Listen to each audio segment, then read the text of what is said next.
welcome all back. And tonight we have really a special guest. I'm going to first start by introducing, everyone knows Justin. Hello, hello. And it's interesting that I got onto this thing when we started with Morgan's show and people were calling out for Dad and kind of liked the way that I thought. Maybe you do, maybe you don't anymore. And so Justin is, obviously on the show a lot, but now it's really great that we have Jason. And what makes Jason so special is Jason is the creator of, or co-creator of Justin. So this is true. This is Justin's dad. Jason, welcome to the show. Thank you so much. So we actually got to spend some time today, had a great day. We did some fun stuff. Yes, we did. As Jason, we'll find, we are obviously not prepped on any of this stuff. We don't know what's going to come our way. So this is all blind, as long as he knows the rules. And we should also mention the socks of the day. We are honoring Seattle, Washington. Oh, wow. Today. So That's these very are nice. Oh yeah, they're quite. I see the Space Needle right there. Yes. There it is. Yes. All right, are you ready to take it on? I think we're good to go. Let's go.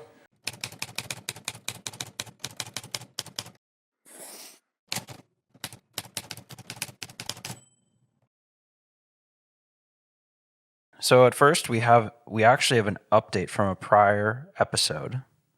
So this one says, "Hey Jerry, this is an update for a previous write-in I had.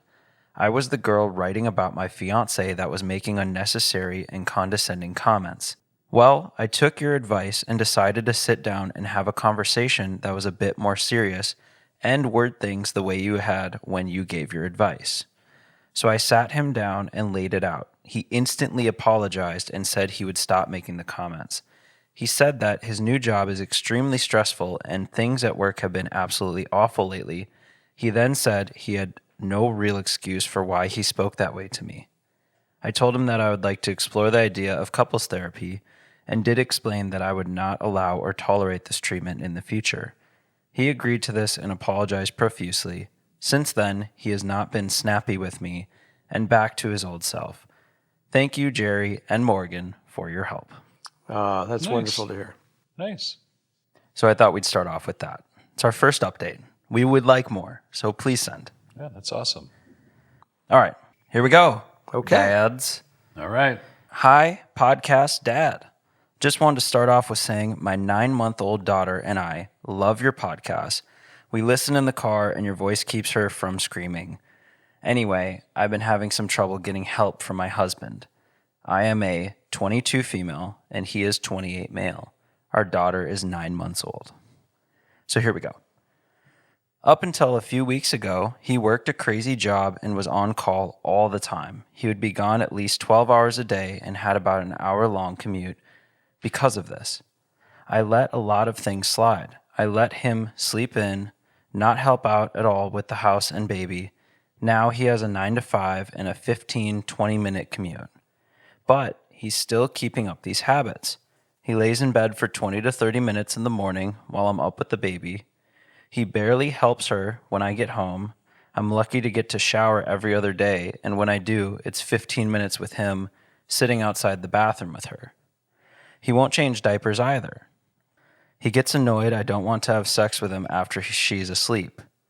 I've tried to express that I need help and a break, and he tells me I'm always complaining about being a stay-at-home mom, even though that's what I wanted. I do want to be a stay-at-home mom, but I'm on the clock 24/7 right now, and it's hurting me emotionally and physically, and it's hurting our relationship.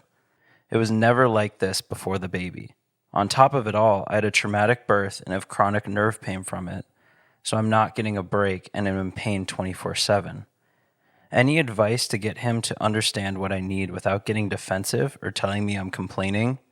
Also to add, baby is exclusively breastfed, never has, won't take a bottle, so he's never even had to get up at night with her. Thank you for reading my rambling. Well, Dad. Well, this one is so clear to me. Okay, let's let it rip. It's a partnership. So look, if you're going to choose to have the child, you've got to agree that it's a partnership. And I remember in my situation with Justin, we had an agreement. And that agreement was if Justin started to squawk in that crib, Anytime at 2 a.m. or later, it was on me. 1:59 or earlier, it was on his mom. And you best believe sometimes it was 2:01, and I pretended to be asleep or tried to be asleep, and that elbow would come across. And I just knew it's a partnership. I understand the stresses of the previous job, but that's changed. He's got to step up. It's time to step up. She's sharing the load, and actually, I mean, even Justin was bottle fed, so it was a little easier. She's sharing too much of the load right now. I agree. Everything that Jason said is right on the mark. I'm staying with him on that one. I also think that when you get to the part when you're going to have a conversation with him, it's important that you approach it as his mate and not his mom. So ragging on him, it will become ineffective and will actually derail what you're trying to do. So the way that Jason just delivered it was perfect. You know, it is a partnership. And if you have the discussion such as, I think that will be successful for you. And let's not go down the road if it doesn't. Let's just stay optimistic that you're going to have to just make it non-negotiable. Yeah, we've got to decide we're in this together. Yeah, and if he's not, then here's his ticket. But right. There's no excuse. And how can he imagine you want to be intimate with somebody? And this is a really good point. Maybe you should hear this coming from us. How can he expect someone to want to be intimate with him when he's not supporting her in every aspect to show that he really does love her and he appreciates everything that she's doing and that you're not just a fixture? So absolutely, that's the way I see this. The basic needs aren't being taken care of. The rest of that's not coming. And this is coming from two guys that have raised, have been dad. I mean, right. I raised 3 and you've raised 1, and it's just the way it is. I know with Morgan, no different. I was up at first sign of a cry. I was there, and I took it proudly and I enjoyed it. It was time for me to spend with her. So I think that once he figures that out, maybe he'll enjoy those moments too. Yeah, and there's a degree of prioritization, just like you're describing. I mean, when you're choosing to have that child, you both have to lean in, and you have to lean in equally. And relationships are tough. I mean, they've got to work on them too, themselves, but they've got to prioritize that child. If it's not 50-50 there, the rest of the thing isn't going to work. Correct. We have people come to the studio that are, recent newborns or newly parents, and that I think it's like the greatest test of a partnership or a relationship, because it will get you to the point where you are sleep deprived. You get down to your last nerve, but it's kind of comes with what you sign up for. And I was trying to find the stat. I mean, I thought I heard a stat once where it was like, you lose a ridiculous amount of sleep in the first couple of years. And one of these is saying on average, each new parent loses staggering 109 minutes of sleep every night. One says 40 minutes. One says, they're all kind of all over the place. But I think you signed up for it. You committed, and now you actually have to commit. Yeah. He will adjust, and this is what life is going to be. You're in the game. This is the way it's played now. I so agree. And Jerry, you're so right. The approach is everything. If it's in attack mode, it will only get worse. That divide that exists today will get worse. If you go into it with an empathetic point of view for both sides, it will get better. I agree. Beautiful. Love it. Great first story. How are we feeling? All good. We're great. Perfect. Cheers. Well, cheers. It's all about the baby at this point. He'll have a good time. This is his time to be with his child. True. This is fantastic. That's the other thing too. You blink, and 5 years goes, and you blink again, and another 15 years goes. We blinked. Look at this. And I know it, and I cherish now every minute that I had because it goes fast. Yeah, I remember when Morgan was, she was a year and a half, and we used to play a thing called "Where's the Baby?" And she'd sit on my shoulder, and I'd say, "Where's the baby?" And then she would take her head and pop it down in front of my head. And it's those moments of just, including the diaper changes and getting up in the middle of the night. They were just great moments. Right. So, Dad, hear us loud, hear us proud. This is time you don't want to miss. Boy, and that's so important because in the moment, is it tough? Yep. Yep. Are you tired? Yes. But what you and I can do that may be difficult for a younger couple is look back Yeah. and reflect today on how precious that time was, because it doesn't last long. It really doesn't. Well, we appreciate it. I guess we'll understand it one day. And we'll sit back and sleep. Yes, that's right. Oh, we will, but we'll buy lots of noisy toys, and Oh my God, that's what grandparents do. that's right. All right, moving right along. Here we go. Round 2. One of my really good friends has been seeing this guy for about a year now. He lives about an hour and a half away, but he won't make her his girlfriend, but he tells her he loves her. For reference, apparently his mom thinks that they are both too immature, female 20 and male 19. He has been in relationships before where he has been treated badly. However, his mom knows this and says he would be better with that person. He often takes ages to reply and purposely ignores her and never takes responsibility when he is in the wrong. When it comes to making effort, he lacks making new plans, etc. But whenever she brings it up, he just says, if you want to leave me, why don't you just do it? I've told her / given her my advice on how she could do so much better, and it seems that he won't change. She's given him so many chances, and every time I try to point out his red flags, she justifies them by saying how he was treated in past relationships or it's her fault, which he obviously shouldn't have jumped into anything else if he isn't ready for it. What shall I do? I want to be there for my friend, but this is making her so upset all the time.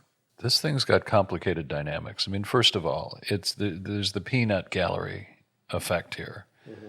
Always easier on the outside looking in to render opinions. So do we actually have the full story here, or is it biased a bit based upon the friendship that she has? Because I'd like to understand a little bit more about the other side. Now, what I don't like to hear in this is the deliberateness in not returning calls or texts or whatever it is. There's something sketchy about that. And look, are we in a relationship or we're not? Are we boyfriend, girlfriend, or are we not? There's something funny that I can't quite calculate right now on, look, I love you, etc., but you're not my girlfriend? I mean, there's something not quite adding up there, and I'm just wondering how much of this is a bit biased based upon the friend and her probably desire to have her friend be happy. I don't know that we have the full picture. And when I look at, you can't tell your girlfriend what to do, and because she's going to, the more that you're going to attack, the more she's going to defend.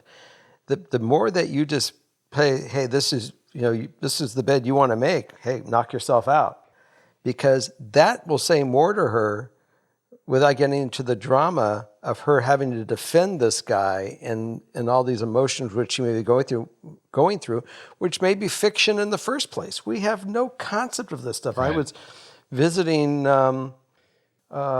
with my son and some friends of theirs, and I was hearing stuff, that was going on. And I thought to myself, does the other person know that they're actually dating? Right. Because the whole thing sounds, and I hate to use the word too juvenile. So if you want to be a friend, be a friend for her to be there and support her, but don't give advice because you don't get the whole story. You're only getting her version of this, and you're better off just saying, hey, you want to go out tonight? You're not going out with Dave, hang out with me. Yeah. And that's where I really, and let them on their own figure out their relationship. Be a friend. You're there for her, but trying to get in between them and define this, because it's just. I wholeheartedly agree. I don't see it. Be Justin, there. I mean, be a I friend. remember being, I guess 19's a little younger, but I remember being this age and being single and dating and kind of going through all that. And I think at times at that age, it's hard to define a relationship. It's hard to really be clear about your intentions early on. I think no matter who I met, I was always pretty good friends with them. It was never like this super shady player type mentality. It's more like you have certain relationships with people and friendships, and some turn into other things, but it's just, yeah, it comes down to, is this like, are we together exclusively Right. or not? Because at that age, it can be so crazy, because I think some people meet people then and it works. Sure. But I also think, in my perspective, I would have been still too young. I think there's so much that changes between that and your mid-20s. But through these experiences, I think, is what builds you up to be able to have more serious relationships later on. You have to kind of go through these situations to then realize, What the good here's ones what are. I like, here's what's supposed to happen, here's what's not, and you kind of grow from that. When you're with a man, if you're a woman, you're with a man, or a man with a man, and woman, whatever the relationship would be, you have that intimacy of that friendship and the fun and everything that grows with it. You guys know where you're at. Yeah, there's exactly. There's no question when you have the right combination. And look, 19 and 20, Justin was correct. You're just getting to know what the dating world really encompasses and what a relationship's going to involve. Take your time, pace yourself, see what it is. I mean, I've always said that in any relationship, all bets are off until you say I do. They may be seeing you, they may be going out with somebody else. You guys should be honest about it. Just no lying about it. And then when it becomes just you guys, you'll know on your own. You won't even have to say anything. Transparency and communication are so key. And if you're going to be a friend, I think you nailed it, Jerry. If you're going to be a friend, be a friend. I'm here for you. You want to talk about it? Great. You want to ask me for advice? Great. Otherwise, let's go hang out, and I'm just here to help and support you. You never know outside looking in. You couldn't possibly understand. And the other interesting dynamic is, at that age, the maturity advancement of a man or a woman is very different. Oh, absolutely. That's the other dynamic. And so that's advancing at a different pace. But we were talking about this a little earlier today, and ultimately what the relationships in the years bring you is wisdom. Mm-hmm. You learn what you want, you learn what you don't want. And that trial and error piece is actually quite important, but be a friend, but don't get too involved. You guys will figure it out if you just don't put any titles on it. Just enjoy each other's company, and it will all come naturally. It's the way it rolls into it. And if you're not meant to be, you'll know that too. And as the friend on the sidelines, maybe you just let your friend figure it out. Right. Because if you don't get the chance to figure it out, maybe you never will. It's easy to cast stones from the sideline. Alrighty. Okay. Okay. Hey guys, the situation I have going on is hard and heavy since it involves my 1-year-old son. I, 26 female, and my now ex, 25 male, were in a relationship for 8 years. We met in Colorado and took a big step in our relationship and moved to Arizona. During that time, we bought a home with his family and had our beautiful son. Sadly, our relationship ended during my pregnancy in November 2019, but due to COVID, I ended up staying in the house with him and his family. In June 2020, we had our son, and we continue to raise and care for our son as if nothing had changed and never broke up, which made everything confusing. This last week, we finally decided to officially end it, and now we're trying to figure out our co-parenting situation. My family is back in Colorado, and when I informed them about the situation, they were furious about me not wanting to move back right away. They told me I should be selfish in this decision, as he was the one to end the relationship to begin with, that my son also deserves a relationship with them, and that I'm only wanting to stay in Arizona with the hope we get back together. I'm trying my best to make the best decision for not only myself, but for our son, who will be affected by it the most. My ex wants us to be as 50-50 as possible since he wants to maintain a relationship with his son. He's even willing to have us both fly back and forth between states to maintain as healthy as a relationship as possible from a distance if that's what I need. I personally feel like this would become hard on our son with the constant traveling. I'm not exactly sure what to do and need some insight on this, as I've never dealt with a co-parenting situation or know what's fair and how I should go about everything. Sorry about any mispronunciation or run-on sentences. I'm doing this through my phone. Boy, what's so interesting about this, we just talked about the importance of partnership. Mm-hmm. It's also important that we remember that little kiddos, after not very much time, are extremely intuitive, and they understand what's going on more than sometimes we do as parents. I agree. And there can be a really ugly outcome in overworking for a 50-50 partnership because the fights or the disagreements or even the looks or the nonverbals can inform the child of things that we don't intend. This is a tough one because I'm all for partnership, but those kiddos are quite intuitive. I heard and thought that the word tough one came out as well in my brain. First thing I was thinking. It's evident that money apparently is not an issue in this family. And I can't say about you and you, but I certainly can't tell you to go to Arizona or stay in Colorado. That's not a decision I don't think anyone can make other than you. And your processing of what is best for you is really important too. It's great that you want to sacrifice for your son. Parents do. We sacrifice for our children. But you also have to do what's healthy for you. So right now, being in Arizona with his family, if you can find employment or a life there, which it's going to involve somebody else, and you want to make your home in Arizona, then you guys can have that dual parenting ability, great. If you find that that's not going to work for you and that you really need to be back in Colorado, your feet are much more landed there, and that's where you're going to build your life, then you can go there. He obviously has money. He can buy a home in Arizona or in Colorado and live in Colorado if he has the wealth to do it. If he doesn't, then he can come visit you as well and try that. You both have to make that decision where you need to live for yourself. And that other one can follow, or they can travel and you can figure it out.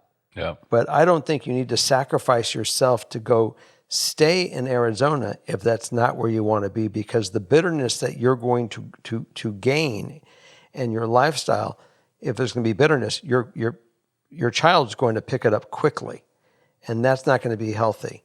So you need to first do what's going to be the healthiest for you, and your child will follow with their health as well, their mental health. Right on. And if the father wants to change his life and come live there, then he can do it, because it's no different than in life when you make a decision between two people. The deal has to be good for each one of you equally. And he's telling you to sacrifice, but he's not willing to sacrifice. That's not a good deal either. Yeah. It's got to work. It's got to be balanced for everybody. So I think the biggest decision, the person who holds the key to this thing as far as you go and your son, is you, because your son's obviously going to live with you for right now, because that's just the way I think the courts are going to work. For sure. And kiddos also are quite resilient. They will adapt to the situation. And if they understand that the parents are happy, they too are going to be more inclined to be happy. Yeah. And as far as your breakup, if it's breaking up now, if it would happen later, it's best that it happen now, and you guys go forward in your lives and grow and don't have any bitterness, because it wasn't meant to be.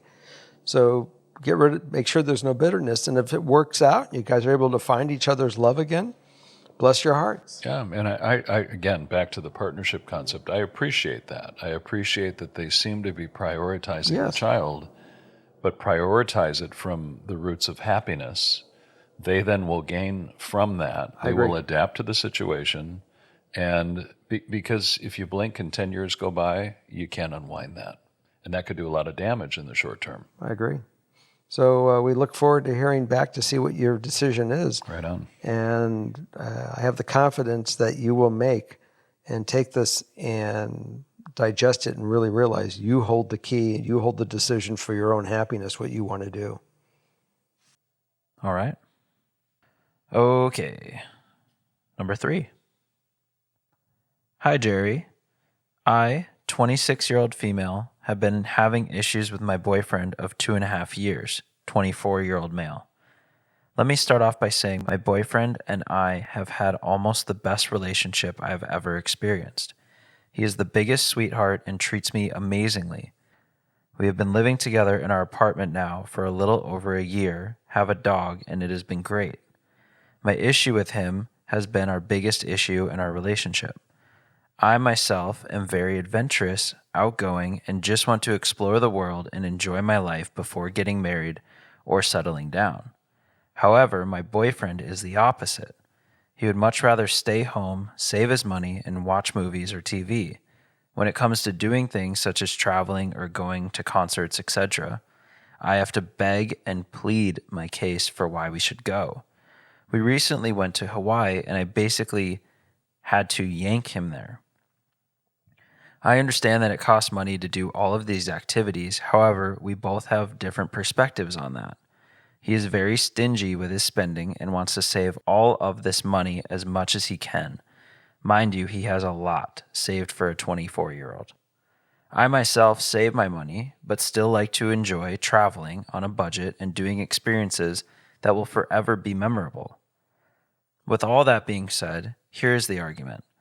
We bought Coachella tickets for April of 2022 and paid for it in full. All right, cool. See you there.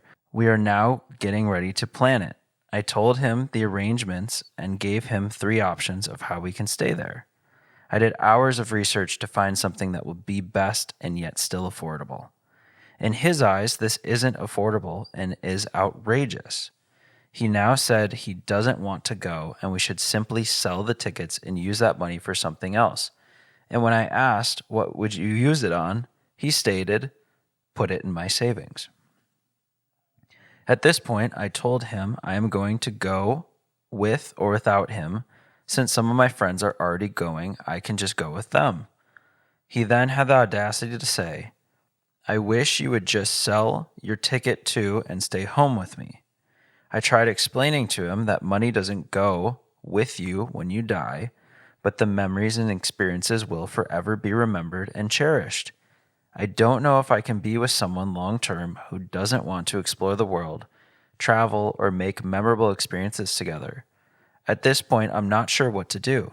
I need some advice. Our relationship is great in every other aspect except for this one big thing we can't seem to agree on. I appreciate your feedback. Thank you. So neither perspective is wrong, in my opinion. You've got a conservative fiscal perspective and one that sounds like she's saving, but I'm about living for today and experiencing life as well. I happen to align with that. I know many people who are on opposite ends of the spectrum, and I would just say, Jerry, I think this at the roots here is longer term trouble. It's unfortunate that every other aspect seems to be working well right now, but as life goes on and there are homes or other purchases, boats or other vacations, I feel like this is going to be a recurring theme. So finances are one of the top reasons for marital issues, relationship issues, long run. You got to get to some common ground on this one. It's not about Coachella. Coachella is merely today's symptom. Longer run, if everything else is great, I think the talk here needs to be, boy, we both have to lean in on this thing or recognize we are going to be on opposite ends of the spectrum when it comes to finances and saving and what life's journey looks like here. I'm worried on this one. It's good news is it's early. We can make a decision to be friends, but realize that as a relationship, our financial perspectives are different. I just don't know. I don't know how this So one. I look at this in an interesting way, and you were right on the mark in the beginning. If you wanted to walk away from this fella because you're going to be on you're at total different polarities on lifestyle, not you're wrong and not that he's wrong. You're absolutely correct about that. If he is this way today and he's going to be pretty much going down his life choice, his life path by not wanting to travel and not wanting to have these experiences, and maybe he can even afford it, but some people never have enough security that they're willing to let go. Now, I'm friends with I recently met through my girlfriend, a cousin of hers, 95 years old, her and her husband. He was a workaholic, but she said, twice a year they're going to be gone for 2 weeks or a week, and they traveled everywhere. If you walk in this woman's house, it is the most eclectic house with art, pieces from New Guinea, places from Africa, places. It's the most amazing combination of stuff. Wow. But the stories that she has at 95 is you. This is actually you that I can see when you're 95. Right. That you have this wanderlust, you have this desire, this thirst to experience. Unfortunately, if this fella is not going to chime into it, you may want to think about he's a nice guy, but he may not be the guy to spend your life with. Right. And I also met a fella when I was 10 years old, a partner of my father, and he came to me and he said, "Lad," he says, "it's not how much money you make, it's how much money you save." And there's wisdom to that. Now, obviously, I did not take that lesson. And maybe I should have. So there might be a combination of the two of you guys finding the compromise that you can do some of these things, but he's got to be able to go willing. He's got to want to experience these things with you. And if he doesn't, and you're going to find your life experiencing these experiences with your girlfriends or other people, and not the guy you're in love with, then you're going to be missing out with that too. So there's some thought processes.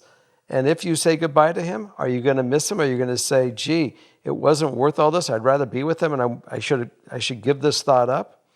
Well, you might think that for a second, but reality is that this is important to you. This is a part of who you are to these experiences, and that's living life.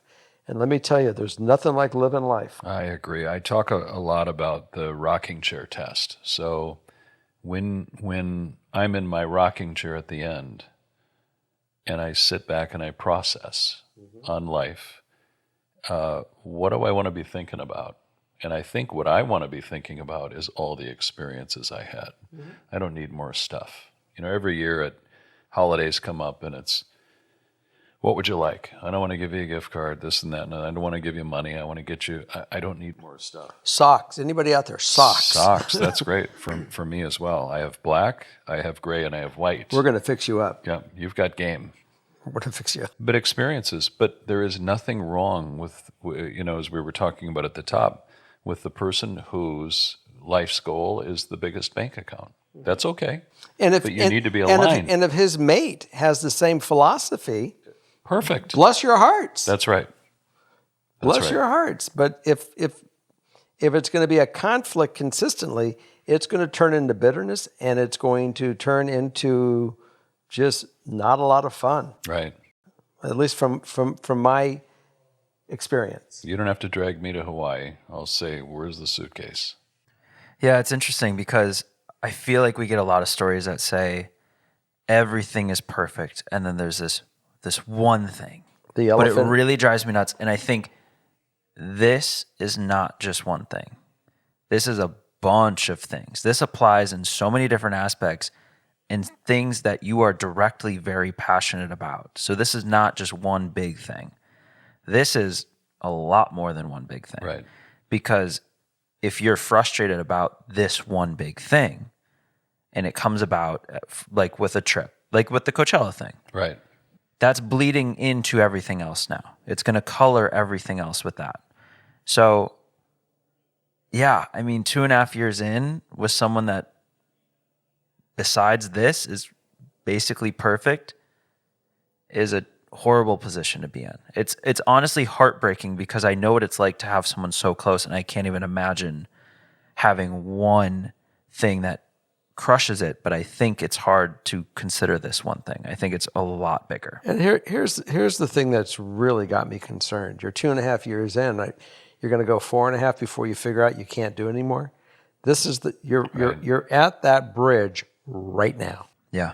And this isn't, I like popcorn and you like milk duds. The finances and children in relationships are among the biggest topics. And this is a lifestyle. So the rest of it isn't. It's easy to say the rest of it's perfect, but the fact is this is a third or more of what makes a relationship go or not. So it's not perfect. And I hope there's a way to lean in and find a solution here. Mm-hmm.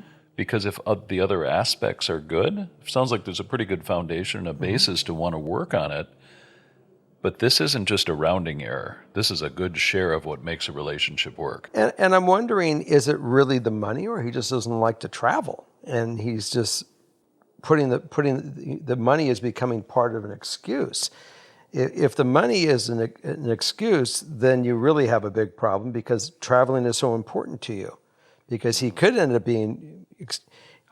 I'm impressed that he is saving his money. I mean, yeah, of course. It like we said, there's no error here. It's just there's got to be some kind of common compromise that you guys can. This is a philosophical decision. Yep, right on. Are we aligned or not? And he needs to be part of the solution as well to that he wants to do this with you and have some of these experiences. Because otherwise, you're not going to experience life on your terms. And, it's sort of like one of the other stories we were talking about. So we're getting a perspective. And where my mind goes on this is, man, I'd love to have a conversation with him to hear his point of view. Would he, too, say everything else in our relationship is perfect? Mm-hmm. I don't know. So go have a heart-to-heart. Mm-hmm. And then make some choices if it doesn't work out well. Right. True. Okay. My 19 female dad won't give my boyfriend 20 male permission to marry me. Here's a little context. So my boyfriend and I have been together for a little less than a year, but it has been absolutely real and unlike anything else. We met in college during our 2-year program and got very close. We will be completing our program in May and have plans to move across the country to get jobs next fall. Seeing as we plan to move together, his family mentioned that marriage may not be a bad idea. We spoke about it a lot together and decided it may be beneficial not only for financials, but that way in the future we won't have to change anything on paperwork and can start fresh married. My boyfriend wants my dad's permission before he asks to marry me, and he sat down with my dad to talk about it about a week ago. My dad didn't say no, but he told my boyfriend we should wait. My boyfriend is conflicted because we both want this and are kind of on a time crunch. My boyfriend is worried he may have to just go through with it without my dad's permission because this is what we want. Any advice? Go ahead, knock it off. It's 2022, and I will tell you that the whole concept of permission, to me, feels a little outdated. So if it's right, it's right. Would it be nice to have blessing? Sure. Would you like to know that the parents on both sides are aligned and supportive? Yes. But I don't know how you feel about that permission thing. I was married before, and to this day, my ex-father-in-law I adore. One of the best human beings I've ever met. Did I ask his permission? No, I did not. I'd like to know they're supportive, but it sort of dates back to the dowry. Do we have a box with the right blanket and cash and gold and coins? I don't quite get it. My first thing was not about the permission. My problem what I was hearing reading between the lines is that you guys are getting, everything you mentioned about getting married was for a convenience of something else. You get married because you can't imagine life without each other and without being married.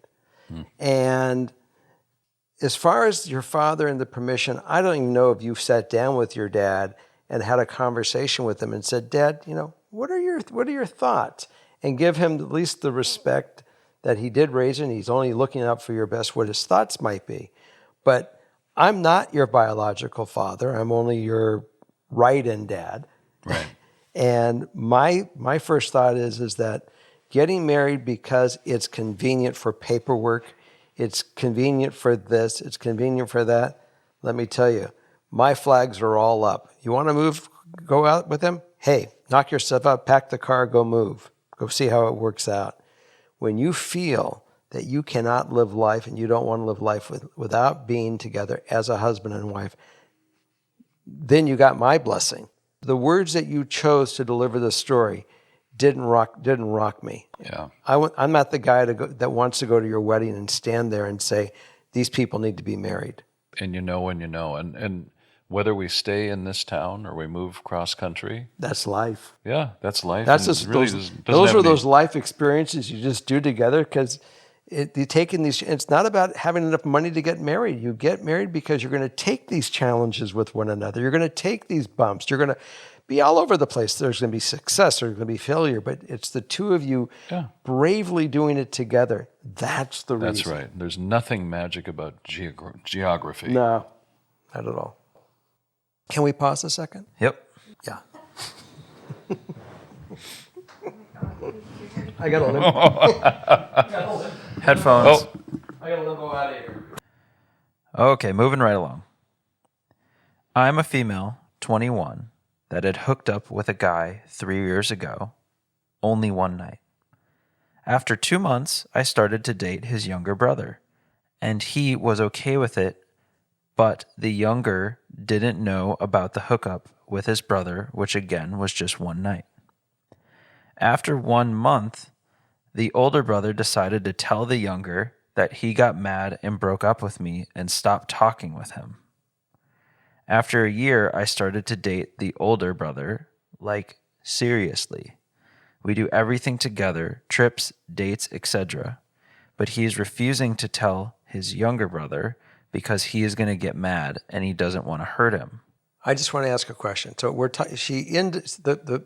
the guy she hooked up with for the first one night is the older brother, and now she is dating the guy that was the hookup. She, after 2 months, started to date his younger brother. But now she's back to the older brother. Yes. They are dating, having a great time. The younger brother doesn't know. And the younger brother doesn't know. I'm totally with you now. Go ahead.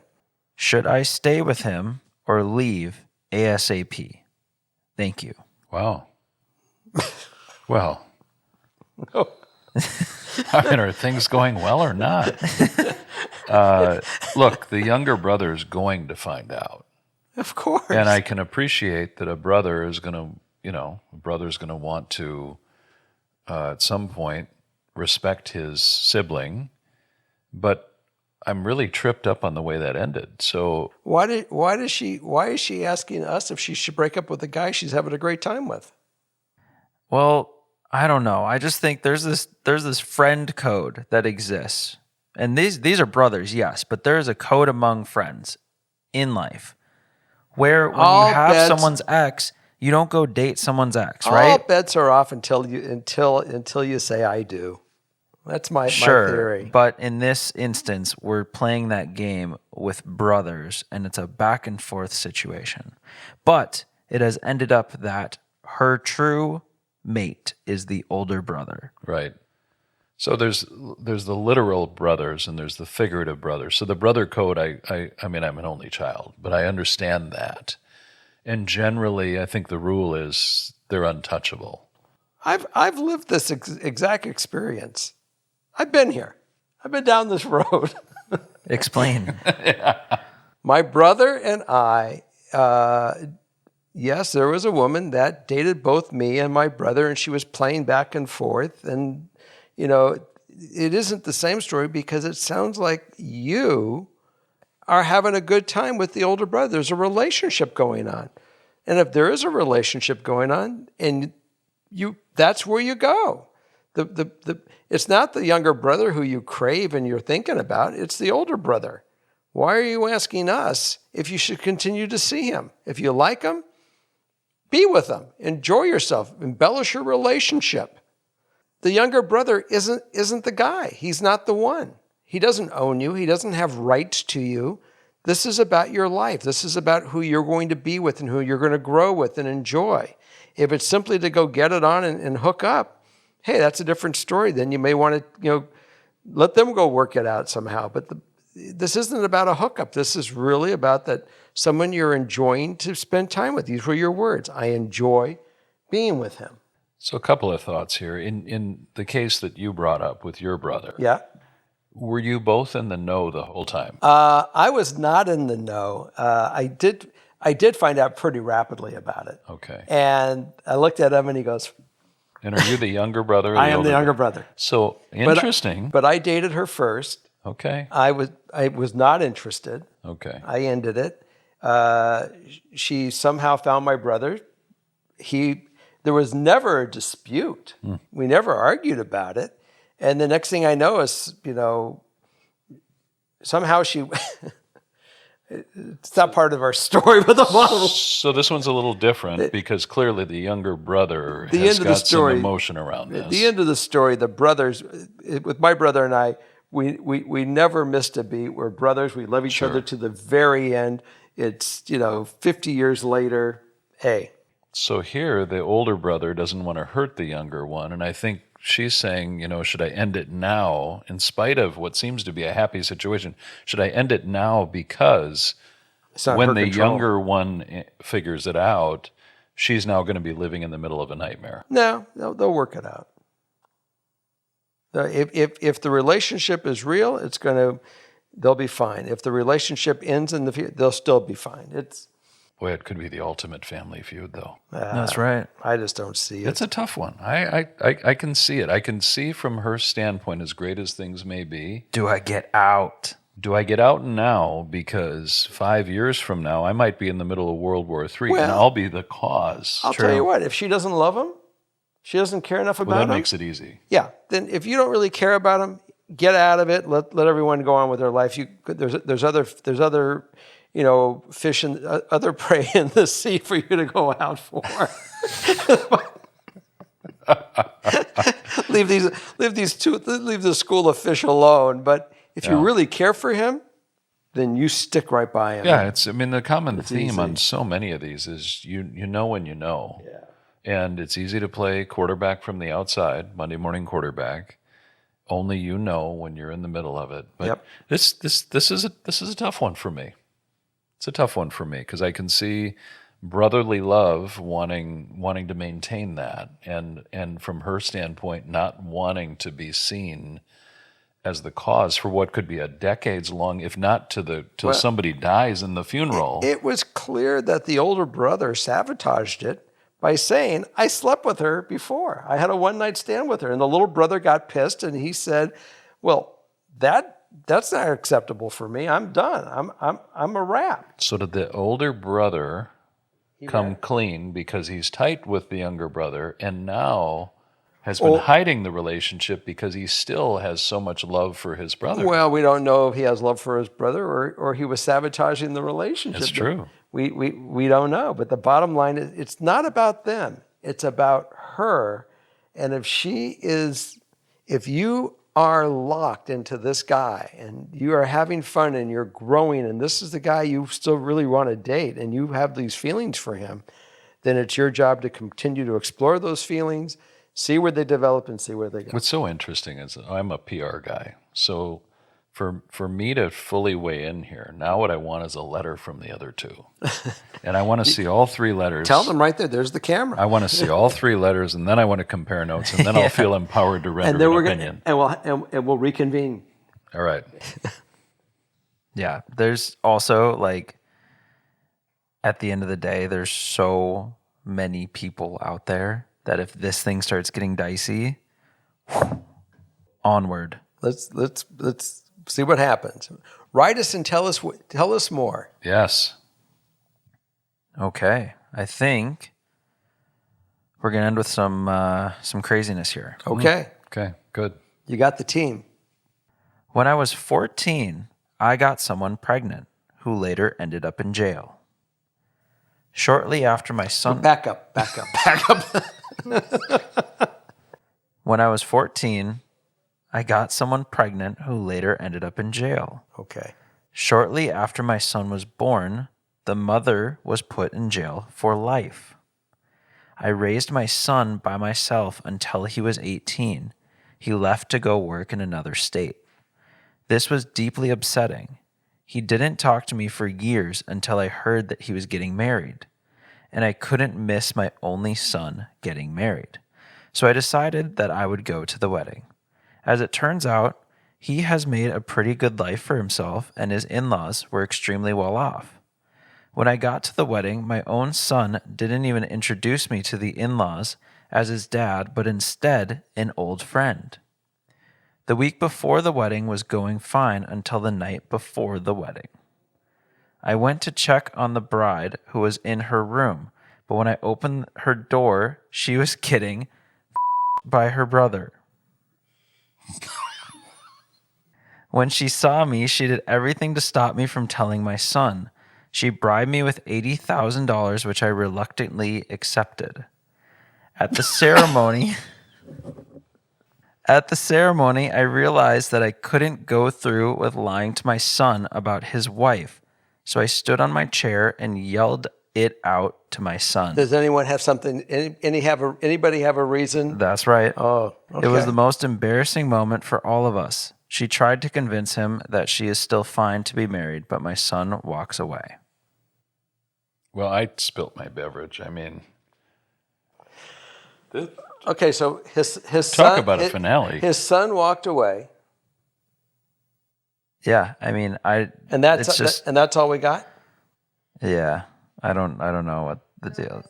Wow. Well, first, I had a couple thoughts. First of all, something went on in their life where a son is not going to call his father and say, "Dad, I'm getting married."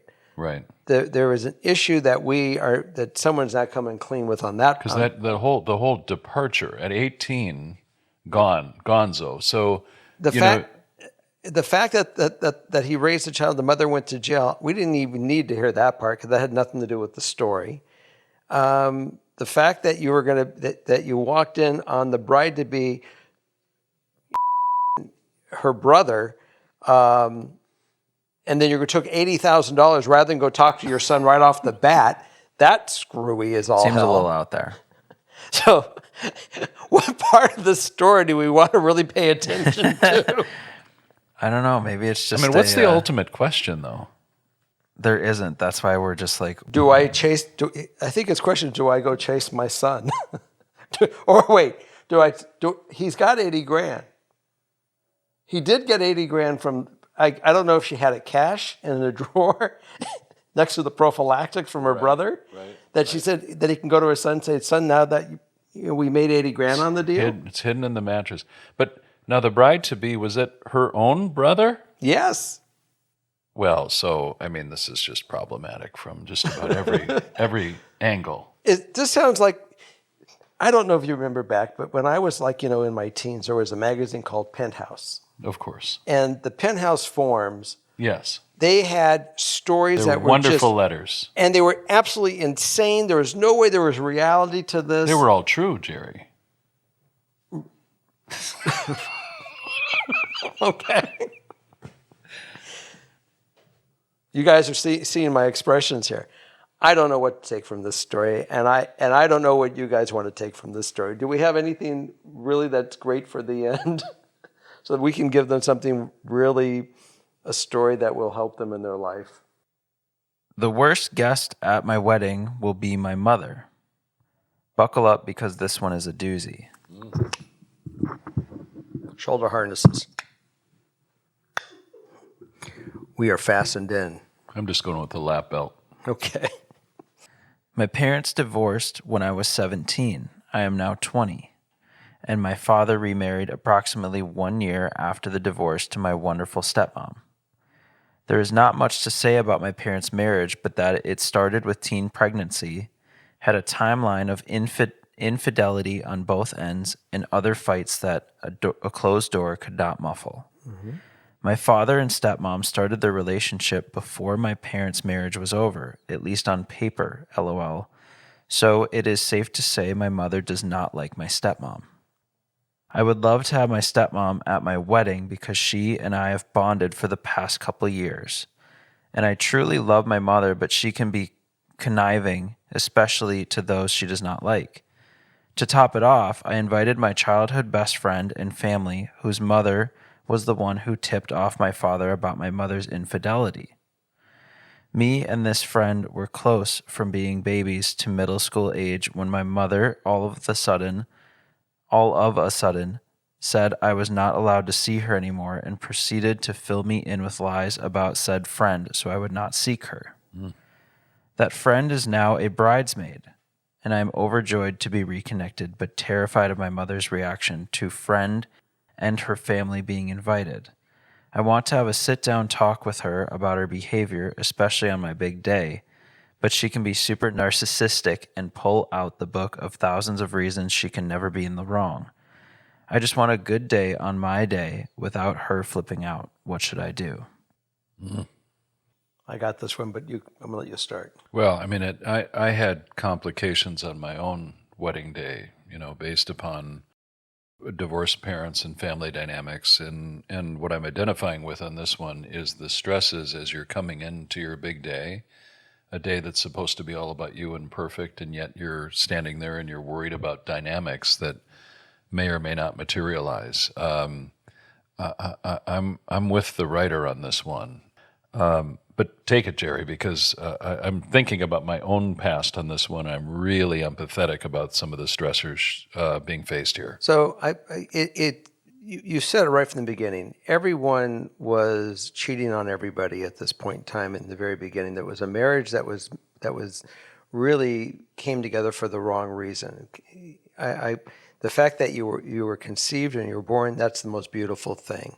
The fact that your parents felt at that time the only way they can accept this is to go get married, but then hate each other through the marriage, and obviously everything kept getting more toxic, and so there's infidelity everywhere. That's clear. Now you just simply go to your mom and you just have the conversation that you've already said you're going to take and you're going to have.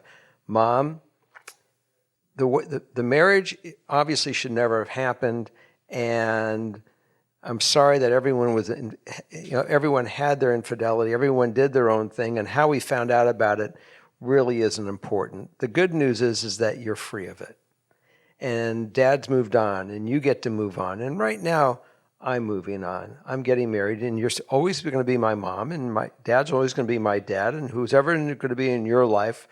So we got a long life ahead of us. We got a long road still to go. We're only at we're only at the first third of the map. We got the rest of the country to travel, and the world. So my feeling is that get on board, because it's going to happen.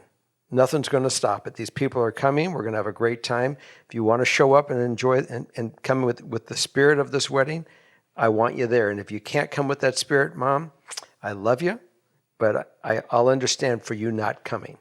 And that's the conversation. It's simple, it's clear, it's concise. You are now an adult. You are on this next portion of your life, and they're only the guest at this point in time. They're not the star of the show. You are. Right.